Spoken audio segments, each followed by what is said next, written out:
سلام كما يتوعلو كبرات تخطات فنو اير تي في نلو مع 42 كلتان طريف فرق معلتم فرقان زتلالو زينا مستندو حزنا لكم قريبنا لنا نمكث لكم بخبر زعدم ايرن قبل سلاسي فلما كان درست زينا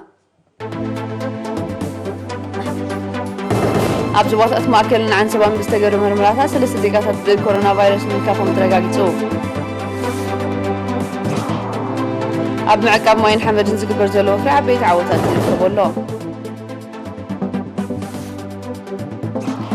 منستر هابت بحرين قففت عسى زقبرو دقفة تبابع وطي تركبهم زلا قليتو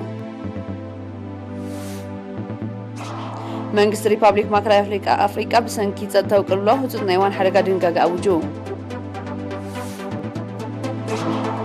أوروبا وحبرة تركن زمجن أمنا بلوهورن مملاس كم صرف قليتو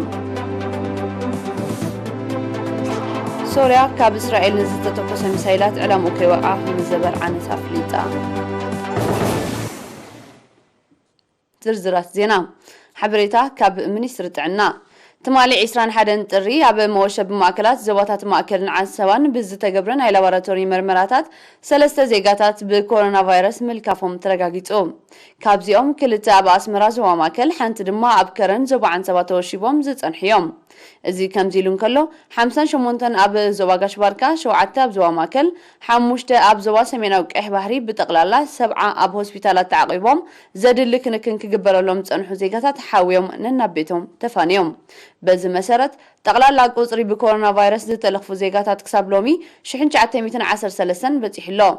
1304 كابزيوم حاويوم زتفانو شدشته بموز زتفليو 603 دما جناب هوسبيتالات تعقيبوم زركب يوم منيستر تعنا 21 طري 2021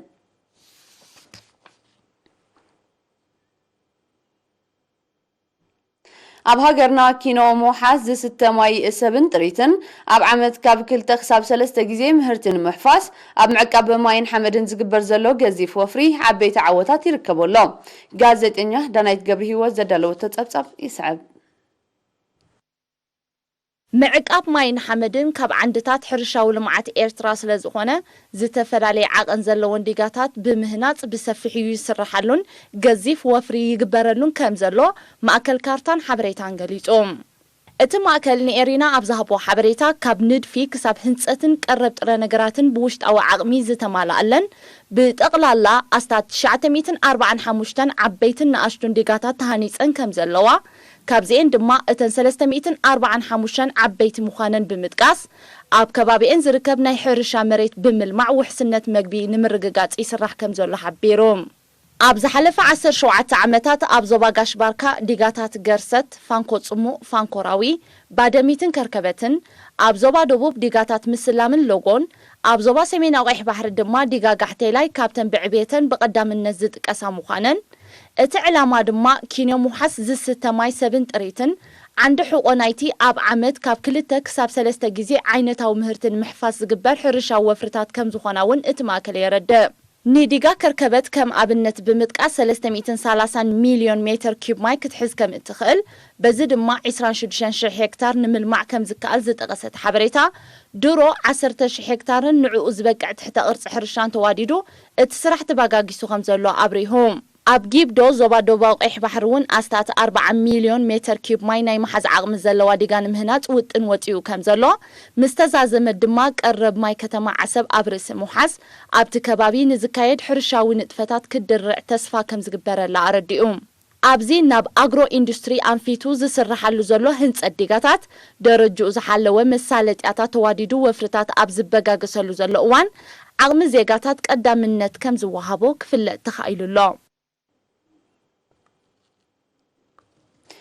ጨንፈር ሚኒስትሪ ሀብት ባህሪ ኣብ ዞባ ሰሜናዊ ቀይሕ ባህሪ ኣብ ገማግም ባህርን ደሴታትን ንዝነብሩ ልምዳውያን ገፈፍቲ ዓሳ ዝገብሮ ናይ ልቃሕን ስልጠናታትን ደገፍ ውፅኢቱ ኣተባብዕ ምዃኑ ገሊጹ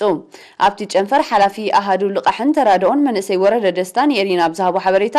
ዓቕምታት ናይቶም ኣብ ንኡስ ዞባታት ፎሮ ዳህላክ ገልዓሎም ባፅዕን ዝርከቡ ልምዳውያን ገፈፍቲ ዓሳ ንምምዕባል 83 ሞተሮታት ጀላቡ መኸዘነ ዓሳን በረድን ከምኡውን ልዕሊ 1725 ሰኪዐት مغفف عسى بلقح كم زعدله ازي دما اب نطفتاتهم لعل ابركتو كم زغبره افليطو ጎን ዝውን ብሰንኪ ሕጽረት ገንዘብን ዘመናዊ መሳርሕን ካብ ንጥፈታቶም ንኸይበኽሩን ርቡሕ እቶት ንኽረኽቡን እቲ ሚኒስትሪ ዘዋሪ ገንዘባዊ ልቓሕ ብምትእትታው ከም ዝደገፎምን ከም ዘተባብዖምን ዝሓበረ መንእሰይ ወረደ ዛጊት ልዕሊ 300 ገፈፍቲ ዓሳ ተጠቀምቲ ኮይኖም ከም ዘለው 20 ሚእታዊት ካብኦም ድማ ድሮ ልቓሖም ክመልሱ ከም ዝበቕዑ ኣብሪሁ ገፈፍቲ ዓሳ ብማሕበር ተጠርኒፎም ተመክሮ ክለዋወጡን ዓቕምታቶም ክወሃህዱን እውን ዕቱብ ከም ዝስራሕ ብምጥቃስ ድማ ድሮ ብማሕበር ዝተጠርነፉ ዘድልዮም ክሓቱን ክረኽቡን ኣብ ዝኽእልሉ ደረጃ ከም ዝበጽሑ ገሊጹ ተጠቀምቲ ናይቲ መደባት ዝኾኑ ገፈፍቲ ዓሳ ብወገኖም ሚኒስትሪ ሃብቲ ባሕሪ ብዘጣጥሓሎም ናይ ልቓሕ ዕድላትን ብዝገበረሎም ምትብባዕን ንጡፍ ምንቅስቓሳት የካይዱ ከም ዘለው ብምሕባር እቲ ኣቕርቦት ልቓሕን ናውትን ብመጠንን ዓይነትን ክብክብል ኣዘኻኺሮም ሚኒስትሪ ሃብቲ ባሕሪ ካብ 1994 ክሳብ 2016 ልዕሊ 151 ሚልዮን ናእፋ ዝዋግኡ ናውቲ መግፈፊ ዓሳ ማለት ጀላቡ ሞተረታት ጀላቡ ሰኪዐት መግፈፊ ዓሳን ካልእ መሳርሒታትን ብዓይነታዊ ልቓሕ ንልምዳውያን ገፈፍቲ ዓሳ ከም ዘከፋፈለ ሰነዳት እቲ ሚኒስትሪ የረድእ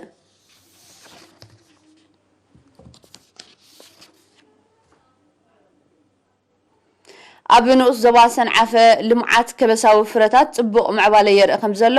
ኣልማዕትን ሞያውያን ሕርሻን ገሊጾም ወኪል ኤሪና መሐመድ ኣይፍራሕ ንዝለኣኸ ጸብጻብ ፍርቱና ዓንዶም ከተቕርበያ ኣብ ንኡስ ዞባ ሰንዓፈ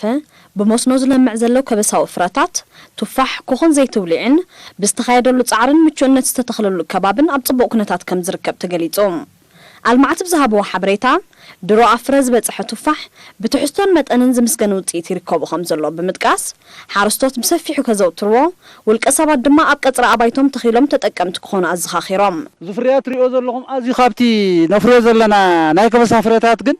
ዝያዳ ከባቢ ተሰማሚዕዎ ዘሎን ውፅኢታውን ኢልና ንኣምነሉ ሜለ እዩ እትሪኦ ዘለኹም ሜለ ሕጂ ወቅቲ ይኮነን ከም ሳዕሳዕ ብናይ ከባቢና ፀዋውዓ ሳዕሳዕ ኣብዚ እዋን እዚ ቀንዲ ዝፈርየሉ ግዜ ይኮነን ሰለስተ ዕፅፍ ናይ ዝፈርዮ ዘሎ እዩ ዝፈሪ ቀንዲ ዝፈርየሉ ኣብ ወርሒ ጉንበት እዩ ዝኣቱ ኣብዚ ሰለስተ ዕፅፍ ናይ ዝፈርይዎ ዘሎ እዩ ዝፈሪ ኣብቲ ፍረን ዓበባ ናብ ዘውፅአሉ ግዜ ደኩዕና ኣልሚዕና ናብ ፍረ ኣብቂዕና ያለና እዚ ቦታ እዚ ይኸውን ተባሂሉ ብትክክል ከም ዝኸውን ድማ ኣረጋጊፅና ኢና ኣብ ዓመት ክልተ ግዜ ይፈሪ እዚ ሕጂ ፈሪዎ ዘሎ ሳዕሳዕ እዩ ዝበሃል ካልኣይ ሕጂ ዕምበባን ገለን ሒዙሎ ኣብ ወርሒ 5 ድማ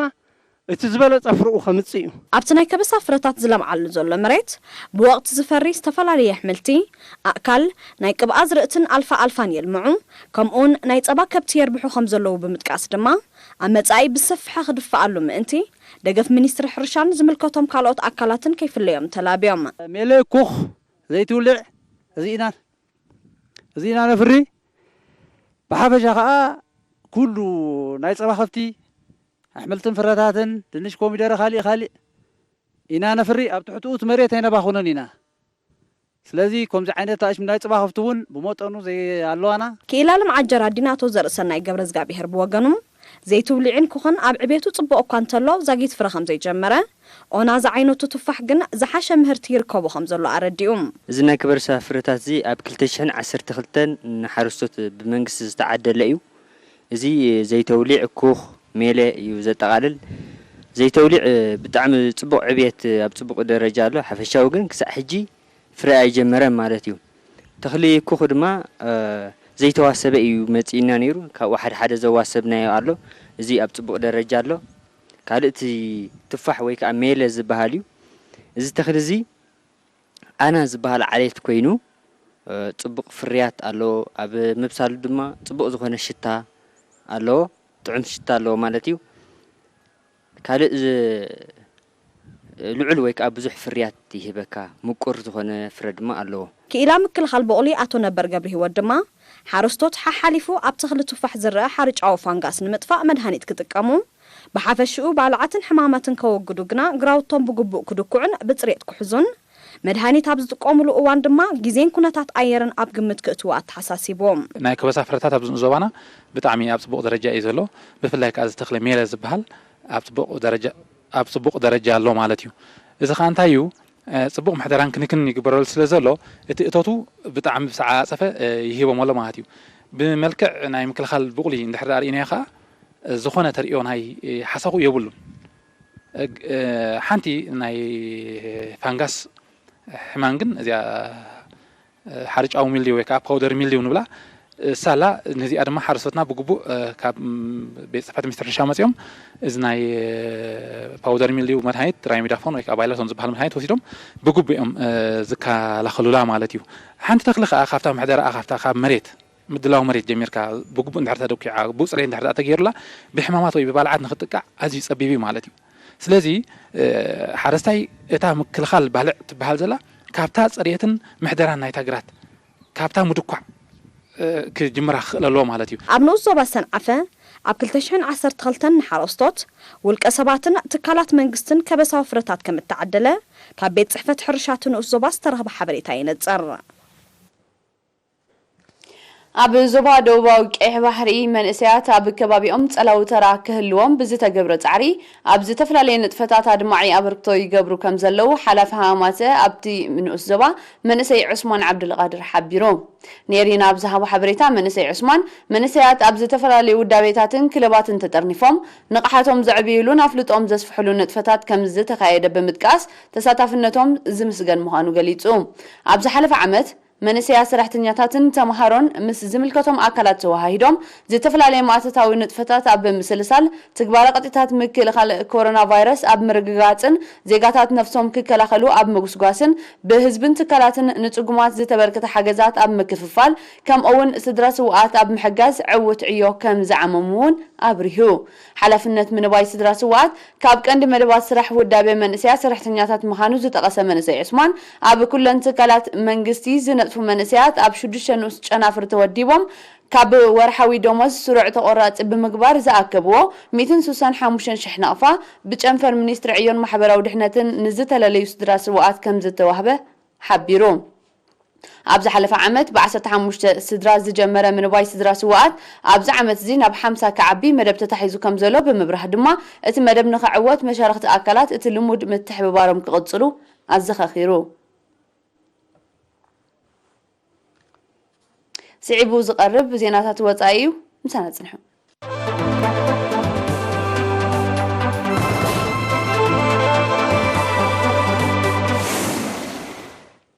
ኣብ ዜናታት ወፃኢ መንግስቲ ሪፓብሊክ ማእከላይ ኣፍሪቃ ኣብ ሃገሩ ብሰንኪ ተፈጢሩ ዘሎ ጸጥታዊ ቅልውላው ን15 መዓልታት ዝጸንሕ ሕጹጽ ናይ እዋን ሓደጋ ድንጋጋ ኣዊጁ። ቀንዲ ዕላማቲ ካብቲ ትማሊ 21 ጥሪ ኣብ መላእታ ሃገር ተግባራዊ ዝኾነ ኣዋጅ ጸጥታዊ ስግኣት ፈጢሮም ካብ ዘለዎ ዕጡቃት ወገናት ንዝመጽእ ዘሎ መጥቃዕትታት ንምምካት ምዃኑ እቲ መንግስቲ ኣፍሊጡ። ኣንጻርቲ ብፕረዚደንት ፋውስቲን ተወዴራ ዝምራሕ መንግስቲ ልፍንቲ መስሪቶም ዘለው 6 ዕጡቃት ሓይልታት ኣብ ዝተፈላለያ ከተማታት እታ ሃገር ሰፊሕ መጥቃዕቲ የካይዱ ምህላዎም ዝፍለጥ ኮይኑ ንርእሰ ከተማ ባንጊ ከቢቦሞ ከም ዘለው እዮም ጸብጸባት ዝጠቕሱ። ብሰንኪቲ ጸጥታዊ ስግኣት ከም እተሻቐለ ዝገለጸ ፍሉይ ልኡኽ ውድብ ሕቡራት ሃገራት ኣብ ሪፓብሊክ ማእከላይ ኣፍሪቃ ተወሳኺ ዓቃብ ሰላም ሰራዊት ክለኣኽ ንባይቶ ጸጥታ ሓቲቱሎ። ኣብቲ ሃገር ልዕሊ 12,000 ኣባላት ዘለዎ ዓቃብ ሰላም ሰራዊት ሕቡራት ሃገራት ተዋፊሩ እኳ እንተሎ ጸጥታ ኣብ ምውሓስ ዛጊት ዝጥቀስ ተራ ከም ዘይተፃወተ ናይ ቀረባ ተዓዘብቲ ይገልጹ። ኣብ ሪፓብሊክ ማእከላይ ኣፍሪቃ ካብ 2013 ብዝቕጽል ዘሎ ሃይማኖታውን ቀቢላውን መልክዕ ዝሓዘ ግጭት 10ታት ኣሽሓት ሰባት ከም ዝሞቱን ልዕሊ 1 ሚልዮን ከም እተመዛበሉን ጸብጸባት ሕቡራት ሃገራት ይሕብሩ።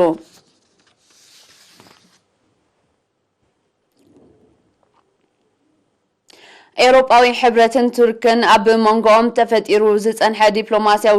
ዘይምቅራው ናብ ንቡር ንምምላስ ከም ዝሰርሑ ኣፍሊጦም። እዚ ዝተገልጸ ሚኒስትር ጉዳያት ወጻኢ ቱርኪ መቭሉት ካብሶግሉ ትማሊ 25 ጥሪ ኣብ ጸሓፊ ፖሊስ ጉዳያት ወጻኢ ኤውሮጳዊ ሕብረት ጆሴፍ ቦረል ኣብ ከተማ ብራስለስ ኣብ ዘካየድዎ ርክብ እዩ። ክልቲኦም ላዕለዎት ሰብ መዚ ብዝተፈላለዩ ጉዳያት በኣሉታ ተጸልዩ ዝጸንሐ ዲፕሎማስያዊ ዝምድና ቱርክን ኤውሮጳዊ ሕብረትን ንምምሕያሽ ክሰርሑ ኣብ ምርድዳእ ከም ዝበጽሑ ገሊጾም። ላዕለዎት ሰብ መዚ ኤውሮጳዊ ሕብረት ምስ ፕረዚደንት ታይፕ ኤርዶጋን ንምዝርራብ ኣብ ቀረባ መጻኢ ናብ ቱርኪ ምብጻሕ ከካይዱ ከም ዝኽእሉ ግምታት ኣሎ። ኤውሮጳዊ ሕብረት ብጉዳይ ዳህሳስ ባህርያዊ ጋዝ ምብራቃዊ ማእከላይ ባሕሪ ኣብ መንጎ ቱርክን ግሪክን ብዝተፈጥረ ዘይምቅራው ኣብ ልዕሊ ቱርኪ ጸቕጢ ድሕሪ ምፍጣሩ ዝምድና ክልቲኦም ወገናት መሊሱ ከም ዝሻሕከረ ጸብጸባት ይጠቕሱ። ዲፕሎማስያዊ ዝምድና ኤውሮጳዊ ሕብረትን ቱርክን ኣቐዲሙ ብጉዳይ ዘይሕጋውያን ስደተኛታት በኣሉታ ተጸልዩ ምጽንሑ ይፍለጥ።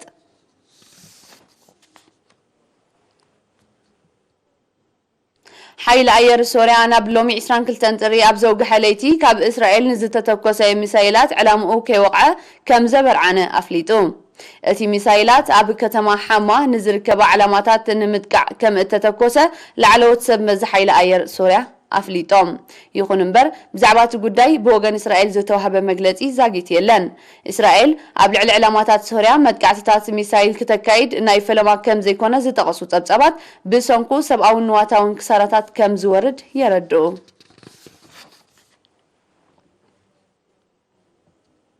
تمالي إسران حدن تريا بمأكلاي شنه كتما بغداد عراق أبزركب عمر عداقا بزت خايد مانتا مدقعت بومب بوحدو 32 سبات كم زت قتلو مع كنات زينا قالحن سمزت تا كتما بغداد أبزهابو ومقلتي بتي نفس قتلتاو مدقعت بومب بخبيت زتها سيوز ركبوهم لعلي 7 كالوت كم زقصلو بمدقاس قصري زموتو كوسخ كم زخل أميتو مالو أب عراق كم زتسعر زقلت زتنحش شبراو قجل داعش نايتي مدقعت حلفنت وسيد الله أب كل تشحن سلستان أمريكا أب عراق وتهدراو متتاو دحر مقبارة بزغتل زلو قجت نفس قتلتاو مدقعتات أب كتما بغداد علتاو ترئيو كم زنبرة زحبرو تبصبات أب ورحت رخل تشحن 10 شمونتن أب زعداقا بزتفتسمة مساسالة مدقعتي هيوات 27 سلماوين سوات كم زتأفأه يذكرو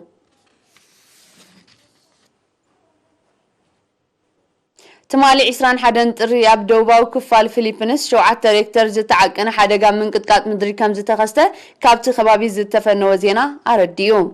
بيت بحريا وحدقا أبهي واتساب زوردك سارا كوانتا زيلا نواتاو عنوات كم زسعبا جناح سب مزي فيليبينس حبيرو مالو اتي من قطقات حدقا سونامي كيسعب متنقاطات محلالي فوكو انت نبرا تانيحو جنا كم التلعله تقليتو إذا كم زيلون كلو كيلاتات سنة مدري فيليبينس أبت خبابي دحر من قطقات كسعب كم زغلات انقيقو مالو أبشحن شعاتنا 209 أب سميناو الشنخ فيليبينس بزتغسته شوعاتنا بشوعات زتعقنا من قطقات مدري أستاد كل تشح سبات كم زموتو تسبات يحبرون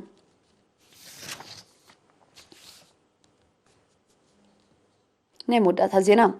باكستان بعسرة طري بوشت أو عقما زمع بلدتو على مقبلك كعناي موقع بقعاس كم زلوان ايزقلتو بالاستيك ميسايل عود فتنة 5 كايدت أفليتان منستر مكلخة لباكستان أبزوت أو مقلتي اتي شاهين سريز تسمية بالستيكاوي ميسايل كل تشحن شوعة 250 كيلومتر كون جف كم زخل حبيرو اتفتنا أب بحري عرب نزت تخلع علامة بموقع كم زت فتمن عوت من بارو دما ات منستري وسيخو قليتو باكستان نيكولوساو أطوار أبزوننا شمون تحاقرات عالمنا حانتيام باكستان مسقوربا بتا هندي بزتفلا لجيوبوليتيكا وربحاتات بحفشا بقوداي زوبا كاشمير دما بقندو بقصالي كم زسحا حبا زحبرو تبصبات إذا فتنا بالستيكاوي مسايل كالوت حاقرات نلعلي زيادان هندي كم زشغل مستكوابيك أربت زلوم تنتنتي يقلتو كلتي انقربا بتهاجرات بقصالي فتنا استراتيجيكا وأطوار ككايدا مسنحن زحبرو تبصبات أب كل تشحن حموشتن بزبط حقوس مع مسارات فتنا التكايد هاجر نتاكال أقدمه كتفلت تجدديا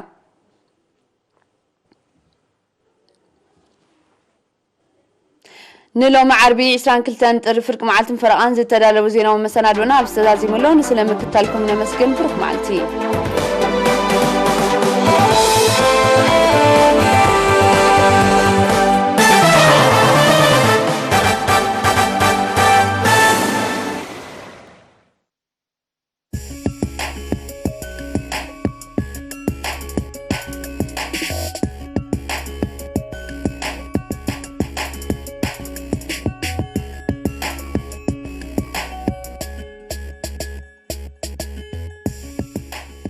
سلام كبرات عزبتي علتاو زينا سبورت حيزلكم قريبا لخو نمكتتالكم بخبر زعدم أمير علي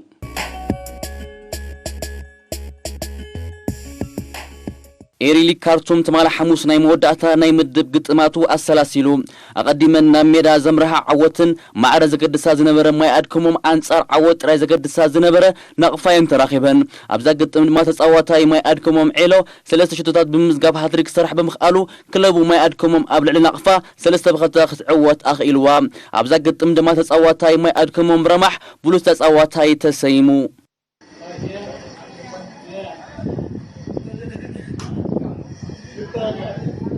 ድሒረን ሜዳ ዝኣተዋ ጋንታታት ሰቲትን ዳህላክን የነረን እዛ ፀወታ ንጋንታ ዳህላክ ናብ ዝቐፅል ኣውዲካ ምሕላፍ ከስግራ ዝኽእል ወሳኔ ብምንባሩ ልዑል ጥንቃቅን ትኹረትን ጌራቱልያ ናብ ፀወታ ኣትያ ሰቲት ግን ኣቀዲማ ዘመዝገበቶ ጽቡቕ ውፅኢት ብዘይ መንባሩ ብኣጉ ካብ ዝውድድር ምግላፋ ስለ ዘፍለጠት ንኽብሪ ማልያ ተፃዊታ እታ ዓወ ዘገድሳ ዳህላክ ድማ ከም ምንፅር ዕላማ 5-2 ብምዕዋት ናብ ዝቐፅል ዙርያ ሰጊራ ንሸቶታት ዳህላክ ድማ አንዋር ዳኒ ኣኒታ 2 ሸቶታት ከመዝግብ እንከሎ ሓበን መኮነን ዮናስ ግደይን ፊልሙን ወዲ ዛገርን ድማ ንዝተረፋ 3 ሸቶታት ኣመዝጊቦመን ምባርኽ ድማ ንሰቲት ካብ ስዕረት ክናግፋ ዘይከኣላ 2 ሸቶታት ዘመዝገበ ተፃዋታይ ነይሩ ኣብዛ ግጥም ድማ ተፃዋታይ ዳህላክ አንዋር ዳኒ ኣኒታ ብሉፅ ተፃዋታይ ናይ ትግጥም ተሰይሙ በዚ መሰረት ድማ ኣዱሊስ አንጻር ኢትሓድ ተስፋ አንጻር ማይ ኣድክሞም ላሳለ አንጻር ሻልኩ ከምኡ ድማ ቀይሕ ባሕሪ አንጻር ዳህላክ ኣብ ግጥም ረብዕ ፍጻመ ክረኸባ መደብ ተታሒዙለ ክቡራት ተዓዘብቲ ዕለታዊ ዜና ስፖርት ኣብዚ ፍጸም ብምክትታልኩም ደጊመ የመስግን ሰላም